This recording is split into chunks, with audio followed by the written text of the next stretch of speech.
Mesdames et messieurs, bonjour. Dans cette émission, nous allons aborder les différents types de bégaiement. Je suis Dodi Bédarmou, orthophoniste de formation, mais également docteur en sciences du langage. Je suis intéressé par tout ce qui est lié au langage, aux fonctions cognitives, aux pathologies chez l'adulte, mais également chez l'enfant. Si vous souhaitez avoir 30 minutes de conseils gratuits, je vous propose un entretien par Zoom ou par d'autres applications. Vous pouvez me contacter via les mystères du langage @gmail.com si vous êtes intéressé. Comme je le disais en introduction, nous allons aborder dans cette émission les différents types de bégaiement. Les chercheurs ont classé les types de bégaiement selon plusieurs modalités.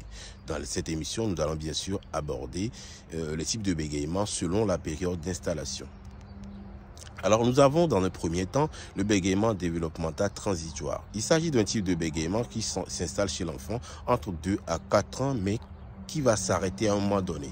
Notez que sur 4 enfants qui commencent par bégayer, 3 vont arrêter sans prise en charge ou quelquefois après quelques consultations chez un spécialiste. Donc c'est un type de bégaiement qui est transitoire.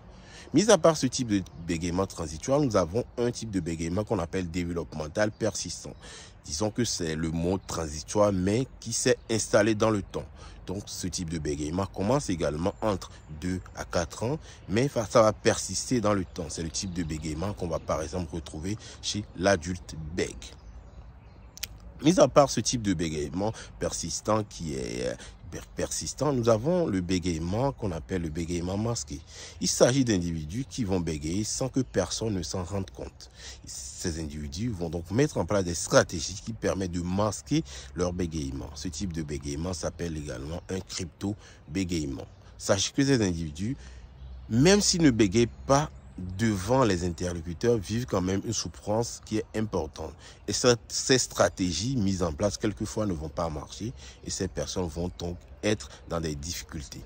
Également, le bégaiement peut s'installer à la suite d'une maladie neurologique, un traumatisme crânien par exemple, ou une attaque neurologique. Ces sujets vont commencer par bégayer à la suite de cet accident. Contrairement au type de bégaiement développemental, les difficultés vont intervenir dans plusieurs situations ou à chaque fois quand ces individus vont ouvrir la bouche. Certains bégaiements peuvent être également psychogènes, c'est-à-dire que les personnes vont bégayer à la suite d'un traumatisme, par exemple familial, un décès, mais ce type de bégaiement qui est très rare et peut être guéri ou on peut sortir de ce bégaiement après consultation chez un psychologue par exemple.